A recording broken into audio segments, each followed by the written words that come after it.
läheks ja siis võite loomulikult välja võtta oma telefoni, kaamera või siis iganes nutiseadmed.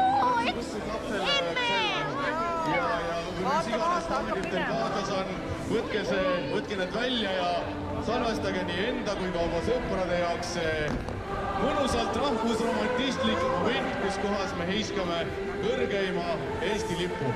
2, 1, start!